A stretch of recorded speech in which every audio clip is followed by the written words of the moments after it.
नमस्कार, राम राम दोस्तों।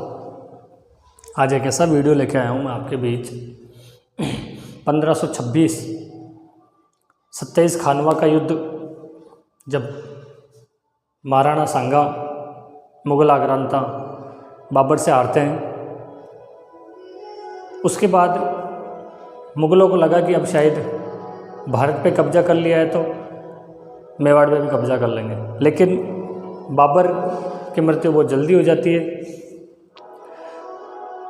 हुमायूं अपने आप को भारत में स्टेबल नहीं कर पाया था। शेरशाह सूरी ने हुमायूं को हरा दिया, भगा दिया था यहाँ से। इसके बाद हुमायूं का पुत्र बाबर अकबर आता है। अकबर ने लाख कोशिशें कर ली, लेकिन मेवाड़ी शेर हिंदवा सूरज महाराणा प्रताप को झुका नहीं पाया। इसके बाद अकबर का पुत्र जहांगीर शासक बनता है, राजा बनता है भारत का, दिल्ली का। जहांगीर लाख कोशिशें कर लेता है, लेकिन झुका नहीं पाता। अंत में जहांगीर अपना सब कुछ छोड़ के अजमेर आ जाता है और अजमेर में जो दरगाह है अपने ख्वाजा मोइनुद्दीन चिश्ती की, दरगाह पे जाके कसम खाता है कि मैं जब तक मेवाड़ को जीत नहीं लूँ चैन से नहीं बैठूँगा। अब जहांगीर अपने सबसे कुशल सेनापति की खोज करता है कि यार किसको भेजूं। ज्योतिषियों की सलाह लेता है वो हर कदम पे कि मुझे मेवाड़ तुम जिताओगे। अपने पुत्र खुर्रम शाहजहाँ को जहांगीर इस कार्य के लिए चुनता है। उधर महाराणा प्रताप के पुत्र अमर सिंह जी, महाराणा प्रताप ने जो राजधानी बनाई थी चावंड, उसके बाद सभी इलाकों को मुग़ल थानों को जीतते हुए जा रहे थे और मुग़लों को मेवाड़ से निकाल करके लगभग भीलवाड़ा के मांडल के पास ले आए थे। मांडल से सीधा अजमेर, मतलब एक तरीके से मुग़लों को मेवाड़ से बाहर निकालने का जो काम किया वो किया मेवाड़ महाराणा अमर सिंह जी ने। जहांगीर को ये बात पता थी कि जितने भी सेनापति जा रहे हैं 1576 हल्दी घाटी मानसिंह के बाद शाहबाज खान कुंभलगढ़ को जीत लेता, लेकिन आगे नहीं बढ़ पाता। इसके बाद देखे तो जगन्नाथ कछवाहा, इसके बाद भी और परवेज खुद जहांगीर जाता है। इसके बाद महावत खान, अब्दुल्ला खान, इतने सेनापति जिनकी लिस्ट बहुत बड़ी है। सबने ट्राई करके देख लिया कि यार कैसे भी करके हमें को मेवाड़ को जीतना है, मेवाड़ महाराणा अमर सिंह को जीतना है, लेकिन उनके सबके प्रयास निष्फल रहते हैं। लेकिन जब जहांगीर ने ज्योतिषियों की मदद से दोस्तों शाहजहाँ खुर्रम को जब इस कार्य के लिए लगाया, तो खुर्रम ने लगभग अपन कह देंगे कि खुर्रम ने उन मेवाड़ी शेर महाराणा अमर सिंह को संधि के लिए लगभग मना ही लिया। अपन बात करेंगे, इस वीडियो को बनाने का मेरा ऐसा कोई मकसद नहीं है। मेवाड़ी शेरों का सम्मान सिर आँखों पे है, सैल्यूट है उनको। केवल मैं ये बताना चाहता हूँ कि जो काम अकबर नहीं कर पाया, जो काम बाबर नहीं कर पाया, जो काम जहांगीर नहीं कर पाया, वो काम आखिर खुर्रम ने कर कैसे लिया। मेवाड़ी शेर, मेवाड़ी सेना अरावली की एक एक घाटी, एक एक पेड़, एक एक पत्ते से वाकिफ़ थी। उनको कैसे आखिरकार इस संधि के लिए मना लिया, आपको वो बताऊंगा मैं इसके अंदर, कंप्लीट बताऊंगा। बस धैर्य के साथ वीडियो ज़रूर देखना। 17 दिसंबर 1613 ईस्वी जो ये डेट आती है, जहांगीर, मुग़ल बादशाह जहांगीर ने अपनी आत्मकथा तुजुक-ए जहांगीरी में लिखी कि इस दिन ख्वाजा साहब की दरगाह में माथा टेका और उसके बाद कसम खाई कि मेवाड़ को मैं रौंद डालूंगा। और इस काम के लिए सबसे कुशल सेनापति खुर्रम, जो इसका पुत्र था शाहजहाँ, जो आगे मुग़ल बादशाह बनेगा, उसको रवाना करते हैं अजमेर से। सेना पहले ही बहुत लगी हुई थी, लगभग 50,000 60,000 के आसपास की सेना। इसको इसकी खुद की वो 12,000 एक्सपर्ट एक्स्ट्रा दिए जाते हैं, मतलब 12,000 की सेना इसकी खुद की थी, वो इसको दी जाती है। जब लेके शाहजहाँ वहाँ से निकलता है अजमेर से, तो सभी सेनापतियों को, सभी इसके खास सेनापति थे और सेना थी उसमें जोश भरने के लिए एक ओजस्वी भाषण देता है या जोशीला भाषण देता है। जैसा काम खानवा के युद्ध के पहले इसके दादा परदादा बाबर ने किया था। तो शाहजहाँ कहता है कि मैं अगर इस युद्ध में मर जाऊंगा ना दोस्तों तो मैं शहीद कहलाऊंगा, क्योंकि हम इस्लाम के लिए लड़ रहे हैं। मतलब कि सेना का माइंड वॉश किया गया, सेना को किसी तरह समझाया गया कि ये युद्ध इस्लाम के लिए हो रहा है, जबकि ऐसा कतई नहीं था। आपको अपना साम्राज्य विस्तार करना है, इस्लाम का क्या विस्तार हो रहा, कुछ नहीं हो रहा। कहा कि अगर मैं मर गया तो शहीद कहलाऊंगा, लेकिन अगर मैं मेवाड़ को जीत लेता हूँ तो गाजी कहलाऊंगा। जो गाजी की उपाधि खानवा को जीतने के बाद बाबर लेता है, वही उपाधि लेने की कोशिश शाहजहाँ कर रहा था। शाहजहाँ ने मॉनिटरिंग तो खुद जहांगीर कर रहा, लेकिन शाहजहाँ ने कुछ डिमांड रखी कि मुझे ये लोग मेरे सेनापति के रूप में चाहिए, जिनमें कुछ हिंदू भी थे और कुछ मुस्लिम भी थे। हिंदू में देखते हैं अपन सगर, महाराणा प्रताप का भाई। इस सगर को ये लोग राणा सगर बुलाया करते थे, महाराणा सगर बुलाया करते थे। तो सगर भाई साहब अलग ही जोश में चलता था, छाती चौड़ी करके। असली महाराणा मेवाड़ महाराणा अमर सिंह नहीं, असली महाराणा तो महाराणा सगर है। इस सगर को हमेशा इन्होंने चढ़ा के रखा। एक था सगर, एक किशनगढ़ का किशन सिंह राठौड़, एक जोधपुर महाराजा सूर सिंह राठौड़। ये वो लोग जिन्होंने मेवाड़ में घुसने में मदद कराई इस खुर्रम की। एक बूंदी का हाड़ा रतन सिंह था। एक नरसिंह देव बुंदेला, शायद मालवा साइड का। एक मालवा में जो इसका सूबेदार था खान आजम, इसको लिया, स्पेशली तौर पे मांगा कि मुझे वो आदमी चाहिए मेरे सेनापति के रूप में। एक गजनी खां जालोरी, एक अब्दुल्ला खां का भी नाम आता है दोस्तों, सैयद हाजी, दोस्त बेग, इन सब लोगों को सेनापति के रूप में जहांगीर से मांगता है शाहजहाँ खुर्रम। अब ये वो लोग हैं दोस्तों जो किशन सिंह, सूर सिंह राठौड़, बुंदेला, हाड़ा रतन, ये वो लोग हैं जिनको अकबर ने या मुग़लों ने आगरा से एक स्पेशल एक अभियान के लिए भेजा था। और यहाँ पे तो केवल अकेला अभियान है मेवाड़, और इस मेवाड़ के लिए इन सब लोगों को इकट्ठा भेजा गया है कि आखिर हम जीत क्यों नहीं पा रहे हैं। जब खुर्रम मांडल आता है, पूछता कि यार हम जीत क्यों नहीं पा रहे, अपन मांडल से आगे बढ़ क्यों नहीं पा रहे, तो खुर्रम को बहुत सी ऐसी बातें बताई जाती है कि हमारी सेना जिधर से निकलती है उधर से छापामार युद्ध होते हैं। अब छापामार युद्ध होते हैं, हमको संभलने का मौका नहीं मिलता। पहाड़ियाँ हैं, दर्रे हैं, उनसे हम वाकिफ़ नहीं, जानते नहीं, पता नहीं किधर से आ जाए। चलो ठीक है, मेवाड़ी सेना आए तब तक तो ठीक है, लेकिन भीलों की टुकड़ी आ जाती है, जो मेवाड़ की जनता है, कभी मौका देख के वो जूत दे जाती है हमारे। मतलब खुर्रम इससे पहले अच्छा सा इसका रिसर्च करता है मेवाड़ की। जब अमर सिंह जी को पता पड़ता है, मेवाड़ महाराणा अमर सिंह जी को, कि खुर्रम निकला है और अपनी माँ की कसम खा के निकला कि मैं मेवाड़ को जीत के आऊँगा, तो अमर सिंह जी अपने सैनिकों में जोश भरते हैं और कहते हैं कि जब तक एक भी मेवाड़ी शेर जिंदा है भाई साहब, जब तक एक भी मेवाड़ी सैनिक जिंदा है, मेवाड़ के इस केसरिया झंडे को झुकने नहीं दिया जाएगा।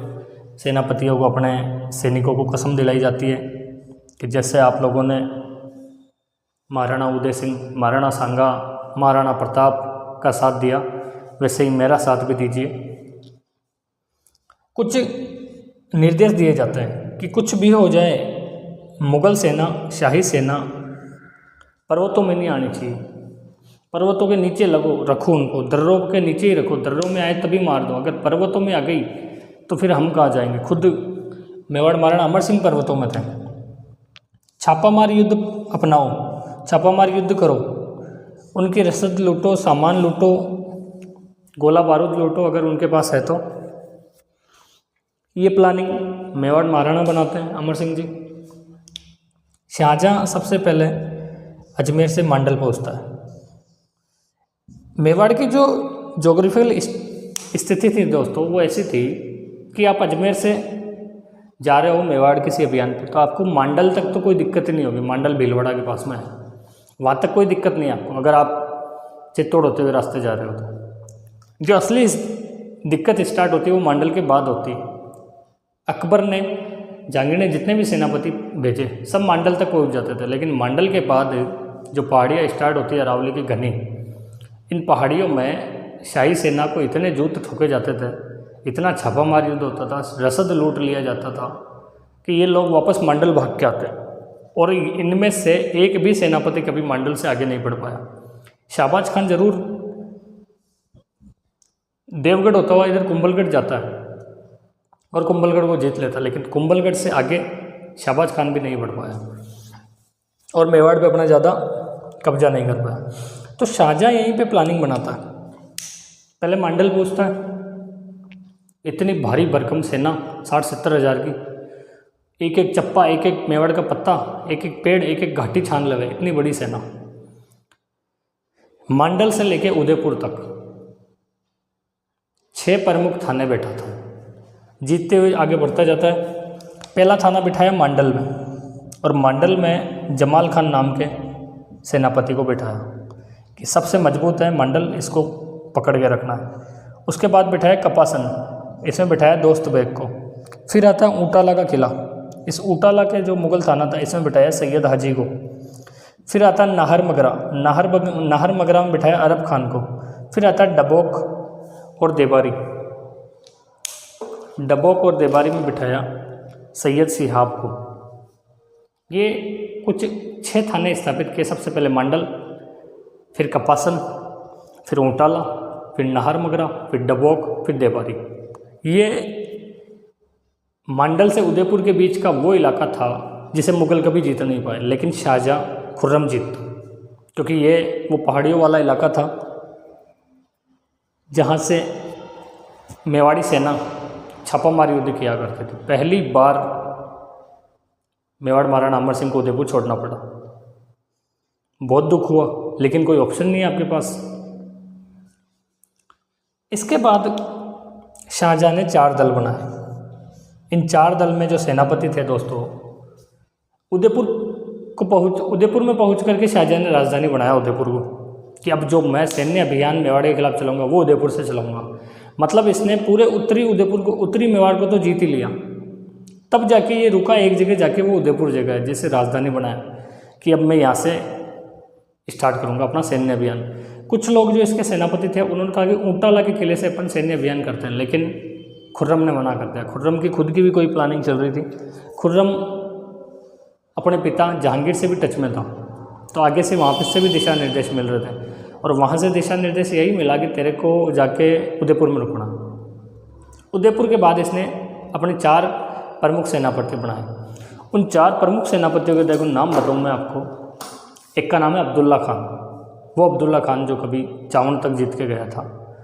दिलावर खान काकड़ दूसरा सेनापति प्रमुख। एक किशन सिंह राठौड़ किशनगढ़, किशनगढ़ वाले का बहुत बड़ा रोल है भाई साहब। और एक था मीर मोहम्मद बख्शी। ये 4 वो सेनापति है जिनको 4 दिशाओं से हर एक पहाड़ी को घेरने के लिए भेजा गया। इनको साफ निर्देश दिया गया कि किसी पर कोई दया नहीं करनी, चाहे वो मेवाड़ी सैनिक हो, चाहे मेवाड़ी जनता हो, चाहे पशु हो, जीव जंतु हो, चाहे फसल हो, चाहे पानी का तालाब हो, बावड़ी हो, सबको नष्ट करते हुए चलो। और इन 4 को साफ 2 टूक एक बात कही थी कि अगर मेवाड़ महाराणा अमर सिंह को जिंदा या मुर्दा अगर आप पकड़ नहीं पाओ तो आपकी शक्ल मुझे मत दिखाना। 4 सेनापतियों के पास भरपूर सेना दी गई और इन 4 को उदयपुर से रवाना किया गया। जो सबसे पहला अटैक किया था वो किया था अब्दुल्ला खान के उस टुकड़े ने, सैन्य दल ने। अब्दुल्ला खान ने दोस्तों चावंड पे अटैक किया, क्योंकि महाराणा अमर सिंह चावंड में बैठा था। ये वो राजधानी है चावंड, जिसे खुद मेवाड़ महाराणा प्रताप ने बसाया था। आज तो खंडर हो चुकी है राजधानी, लेकिन महाराणा प्रताप अपना पूरा सैन्य अभियान इसी चावंड से चलाते थे। 1585 में इसको राजधानी बनाया था। उसके बाद लगभग 1615 तक यही मेवाड़ की राजधानी रहा। महाराणा अमर सिंह जी ने जितने भी सैन्य अभियान किए वो सब इसी चावंड से होके की। तो पहला आक्रमण खुर्रम ने यही सोचा कि मेवाड़ महाराणा अमर सिंह को वो चावंड से हिलाया जाए, और चावंड पे आक्रमण करने के लिए भेजा गया अब्दुल्ला खान को। ये मुग़लों की तरफ से बड़े बड़े अभियानों में जाता था, तो इस पर खुर्रम को बहुत बड़ा विश्वास था। जब अब्दुल्ला खान वहाँ जाता है, लड़ाई होती है, मेवाड़ महाराणा अमर सिंह जी को चावंड छोड़ना पड़ता है। चावंड छोड़ करके मेवाड़ महाराणा अमर सिंह ईडर की तरफ चले जाते हैं, गुजरात की तरफ चले जाते हैं। ईडर वो इलाका जो गुजरात और उदयपुर के टच में लगा हुआ था। पहली बार मेवाड़ महाराणा अमर सिंह को इतना दुख हुआ, इन्होंने अपने पुत्र, इनके एक कुंवर का नाम आता है भीम सिंह, इन्होंने भीम सिंह को कहा कि बेटा मेरे को पहली बार इतना बड़ा दुख हो रहा है, जितना दुख मेरे को उदयपुर छोड़ने पर नहीं हुआ। जब मांडल से आगे बढ़ता है खुर्रम तो उदयपुर छोड़ना पड़ता है मेवाड़ महाराणा अमर सिंह जी को। तो इन्होंने अपने पुत्र भीम सिंह को कहा कि मुझे इतना बड़ा दुख हुआ चावंड छोड़ने पर, जितना कभी उदयपुर छोड़ने पर भी नहीं हुआ, क्योंकि चावंड वो राजधानी थी जो इनके पिता खुद हिंदुआ सूरज मेवाड़ महाराणा अमर सिंह जी, महाराणा प्रताप ने अपने कर कमलों से सींची थी। उसको एक एक नींव खुद प्रताप ने रखी थी कि मैं अपने पिता की बनाई हुई राजधानी को स्थायी नहीं रख पाया अपने पास। तो उस टाइम कुंवर भीम सिंह मेवाड़ महाराणा अमर सिंह को कसम दिलाते हैं, कहते हैं, प्रतिज्ञा करते हैं कि मैं अटैक करूंगा चावंड पे वापस, और ड्योढ़ी जो अब्दुल्ला खान की ड्योढ़ी है, उस ड्योढ़ी पे जाके अब्दुल्ला खान को डरा के आऊँगा, धमका के आऊँगा। ड्योढ़ी क्या होती है दोस्तों? तो ड्योढ़ी पहले जो दरबार हुआ करता था, एक तरीके से मान लो दरबार का गेट है ड्योढ़ी, या अपन कह दे कि कमरे के दरवाज़ा जो होता है वो ड्योढ़ी है, अपन थड़ी बोल देते हैं या गेट बोल देते हैं, तो वो ड्योढ़ी कहा जाता था कि मैं अब्दुल्ला खान की ड्योढ़ी तक जाके आऊँगा। भीम सिंह तैयारी करते हैं, अपने कुछ विश्वस्त से सरदारों को साथ लेकर रवाना होते हैं। किसी तरीके से ये बात खुद अब्दुल्ला खान तक पहुंच जाती कि मेवाड़ महाराणा अमर सिंह का पुत्र एक भीम सिंह वो ज़रूर आएगा अटैक करने। तो अब्दुल्ला खान ने अपनी ड्योढ़ी के पास आसपास से सेना और इकट्ठी कर ली, मजबूत जाल बिछा लिया अपने आसपास कि कोई भी परिंदा भी पर नहीं मार पाए। लेकिन दोस्तों इतिहासकार लिखते हैं कि भीम सिंह घुसते हैं चावंड के अंदर और इतनी मार काट करते हुए जाते हैं कि गाजर मूली की तरह उस मुग़ल सेना को काटा गया एक रात में। और भीम सिंह अब्दुल्ला खान की ड्योढ़ी तक पहुंचते हैं और अब्दुल्ला खान पे ज़ोरदार प्रहार करते हैं। अब्दुल्ला खान घायल होता है, लेकिन इसी बीच भीम सिंह की घोड़ी के वहाँ पे कट के 2 टुकड़े हो जाते हैं दोस्तों। खुद भीम सिंह के भी 2 गहरे घाव लगते हैं और भीम सिंह को वहाँ से पीछे निकलना पड़ता है। जब ये बात खुर्रम शाहजहाँ के पास पहुँची तो इतिहासकार लिखते हैं कि खुर्रम की रातों की नींद उड़ गई भाई साहब। पहली बार इस मेवाड़ अभियान में खुर्रम को डर लगा था कि यार जो से अब्दुल्ला खान के पास इतनी सेना थी उसको डरा के चले गए। इतिहासकार लिखते हैं कि अब्दुल्ला खान 4 महीने तक उस चावंड से बाहर नहीं निकला। ये हालत कर दी उस अब्दुल्ला खान की। खैर अमर सिंह जी वहाँ से निकल चुके थे। अब्दुल्ला खान को इस चावंड के जीत के अंदर कुछ हाथी हाथ लगे। उन हाथियों में सबसे प्रमुख हाथी जो था वो था मेवाड़ महाराणा का आलम गुमान नाम का हाथी। खुर्रम ने दोस्तों मेवाड़ महाराणा अमर सिंह जी को ईडर की तरफ भिजवा दिया। उधर भी पीछे पीछे मुग़ल के जो सेनापति थे वो पीछे जाते रहे और हर जगह मेवाड़ी सेना और मुग़लों में मुठभेड़ होती रही। इसके बाद अमर सिंह जी को दक्षिण की तरफ जाना पड़ा। अमर सिंह जी अपने परिवार सहित दक्षिण की तरफ चले गए। खुर्रम जिधर से निकलता दोस्तों शाहजहाँ, उधर ही इतनी लूट मार होती थी, फसलें जला दी जाती थी, मंदिर तोड़ दिए जाते थे। जनता इतनी डर गई थी कि मतलब अब जनता में वो आमना सामना करने वाली हिम्मत ही नहीं बची थी। जो आमना सामना होता था वो केवल मंदिर की रक्षा के लिए होता था। इतिहासकार लिखते हैं कि गांव में कुछ भी जला दो, कुछ भी कर दो, लोगों को कोई फर्क नहीं पड़ता था। लेकिन जब मुग़ल सेना मंदिर पे चढ़ती थी और मूर्तियों को टच करने लगती थी तो उस टाइम पूरा गांव उस मुग़ल सेना के खिलाफ लड़ता था। खुर्रम ने अपने अभियान में एक सबसे जो खतरनाक बात रखी थी वो ये थी कि बर्बरता बहुत रखी थी। जिधर से निकलो काटते हुए जाओ। पुरुष जितने भी थे गांव में सबको मार दिया गया। महिलाएं और बच्चों को आगरा भेजा गया और वहाँ से काबुल, अफ़गानिस्तान, पाकिस्तान उधर वाले इलाके में, सऊदी वाले इलाके में बेचने के लिए भेज दिया। मतलब हालत इतनी ख़राब हो गई, जिधर से खुर्रम निकल रहा है उधर जीतता हुआ आगे बढ़ रहा है। खुद मेवाड़ महाराणा अमर सिंह जी को जब से गद्दी पे बैठे 1597 से लेकर के 1613 तक, इन 15-16 सालों में पहली बार ये लगा कि शायद अब कुछ अनहोनी होगी। जो दाग महाराणा सांगा नहीं लगा पाए, महाराणा उदय सिंह नहीं लगा पाए, महाराणा प्रताप नहीं लगा पाए, वो दाग अब मेरे पे लगने वाला है। क्योंकि अगर कहीं ना कहीं 1% भी अगर मेवाड़ की सेना हारती है और मुग़लों का कब्जा होता है तो ये इतिहास मुझे हमेशा के लिए याद करेगा कि जो संधि हुई वो महाराणा अमर सिंह जी के टाइम में हुई। महिलाओं को बेचा गया, लूट मार की गई। इससे जो मेवाड़ की जनता थी वो दोस्तों परेशान हो गई। और उधर से जहांगीर लगातार ज्योतिषियों की मदद लेता जा रहा है। ज्योतिषी कह रहे बस दिल्ली अब दूर नहीं, अब मेवाड़ दूर नहीं, मतलब अब जीतने ही वाला है। जो मेवाड़ की जनता थी दोस्तों वो इतनी परेशान हो गई कि लगातार 4-4, 5-5 पीढ़ियाँ इस मेवाड़ मुग़ल संघर्ष में खप गई। तो जो बड़े बड़े सामंत थे, बड़े बड़े सरदार थे, बड़े बड़े सेनापति थे, उनकी हिम्मत इतनी तो थी नहीं कि मेवाड़ महाराणा अमर सिंह जी के पास चले जाएं। तो उन्होंने मेवाड़ महाराणा अमर सिंह जी के सबसे बड़े पुत्र कुंवर कर्ण सिंह को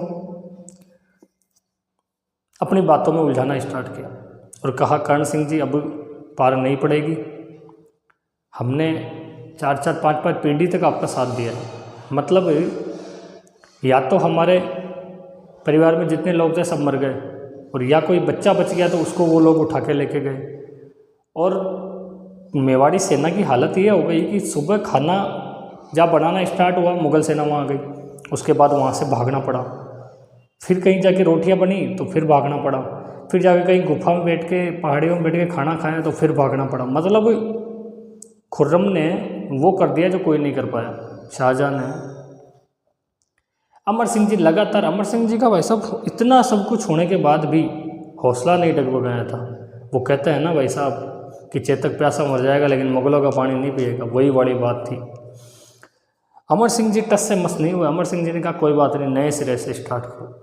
मतलब जो मेवाड़ी सामंत थे वो देखते थे यार किस मिट्टी के बने हो तुम लोग, समझ नहीं आ रही, इतनी क्षति हो गई, हमारे पास सेना नहीं है। अगर दोस्तों कहीं ना कहीं हम ये देखें कि जो महाराणा प्रताप ने किया वो अमर सिंह जी क्यों नहीं कर पाए। ऐसा क्या कारण रहा कि अकबर ने भी अपने सेनापति भेजना बंद कर दिए मेवाड़ के खिलाफ। उसका कारण ये था कि जब महाराणा प्रताप हल्दी घाटी युद्ध के बाद 2-4 साल जो संघर्ष उन्होंने जिया वही संघर्ष अब इस टाइम अमर सिंह जी रहे। तो सीधा सा बात ये थी कि उस टाइम में जो सबसे बड़ा काम होता है वो होता है भामाशाह द्वारा 25 लाख रुपए और 20,000 अशर्फियाँ महाराणा प्रताप को दी जाती। उस टाइम में ये काम महाराणा अमर सिंह जी के टाइम नहीं हो पाया। और दूसरा बड़ा जो फैक्टर ये माना जाता है वो ये है कि लगातार सब लोग अब मेवाड़ महाराणा अमर सिंह जी का साथ छोड़ते हुए जा रहे हैं। दक्षिण में आप देखोगे तो डूंगरपुर, बांसवाड़ा, प्रतापगढ़ वाले ये लोग भी चले गए। आपका सबसे बड़े ठिकाने राजस्थान के जयपुर और जोधपुर, ये लोग भी उनकी गोदी में जाके बैठ चुके हैं। छोटे मोटे सब ठिकाने मुग़लों की गोदी में बैठे हैं। तो खुर्रम लगातार जीत रहा है, इसमें कोई दो राय नहीं है भाई साहब। जब आपके साथ इतना काफिला लेके ये बंदा चल रहा तो जीतेगा। खुर्रम के पास मेवाड़ की सबसे 4 बड़ी जगह उदयपुर, कुंभलगढ़, चावंड और गोगुंदा ये आ चुकी थी। मतलब अपन कहें कि मेवाड़ लगभग जा चुका है। गोगुंदा में तो खुद मेवाड़ महाराणा प्रताप का भाई सगर बैठा है। और वो गोकुंदा की रक्षा कर रहा। एक इसी बीच रणकपुर में हमला होता है। रणकपुर का जो जैन मंदिर था दोस्तों, उस पर हमला हुआ। मुग़ल सेना ने आक्रमण किया, आसपास की फसलें जला दी गई और इस रणकपुर मंदिर की जो जिम्मेदारी दी गई बचाने की, वो दी गई थी जयमल राठौड़ के पुत्र मुकुंद सिंह राठौड़ को। और इस भयंकर युद्ध के अंदर मुकुंद सिंह काम आते हैं। अब कंप्लीट हो चुका था कि अब बस इतिश्री करना है इसका, बस अब शुरुआत कौन करे।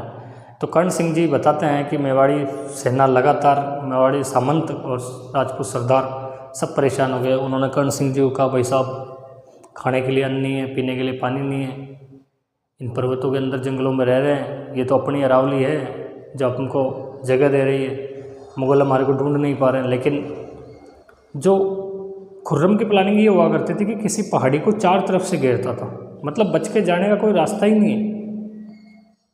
तो सामंतों ने कहा, भाई साहब गुल्लर के फूल और फल खा के जिंदा रह रहे हैं। ये हालत हो गई कि खाना तो देखने को मिल ही नहीं रहा। हमारे बड़े बच्चे या बड़े पुरुष तो रह जाएं, लेकिन छोटे बच्चे, महिलाएं, उनको कैसे रखा जाए। अंत में इतिहासकार लिखते हैं कि कर्ण सिंह जी डगमगा जाते हैं।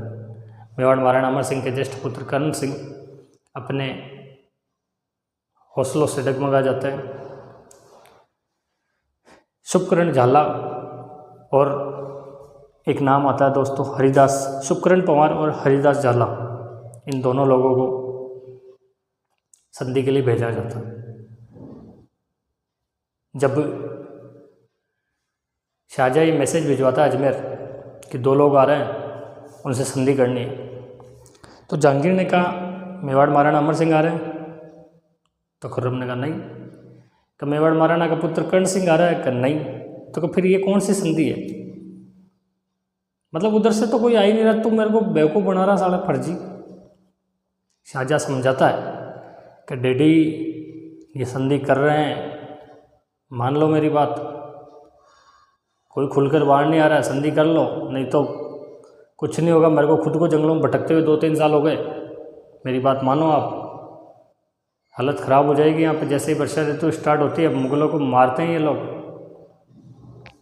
तो इतिहासकार लिखते हैं कि भाई साहब जहांगीर बिना कुछ सोचे समझे कह देता संधि करो आप। तो 5 फरवरी 1615 ईस्वी को ये संधि होती है दोस्तों।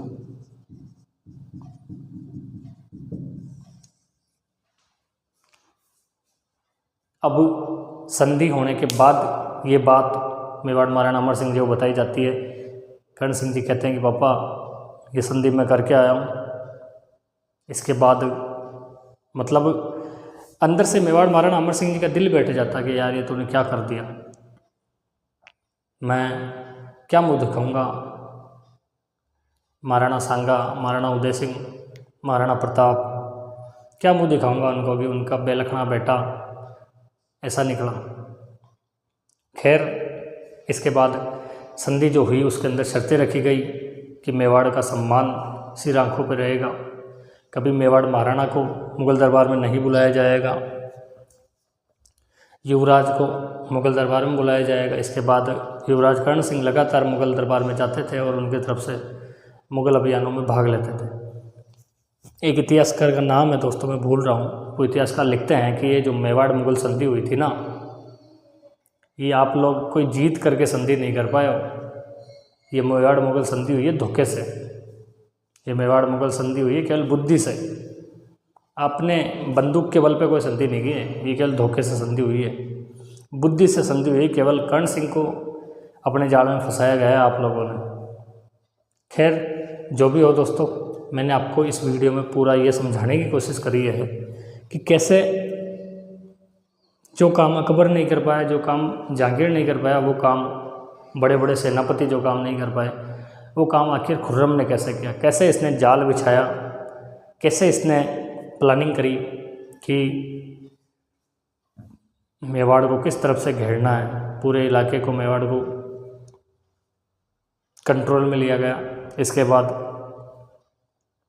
वो सब इलाके पूरा मेवाड़ महाराणा अमर सिंह जी के कंट्रोल में दे दिया गया।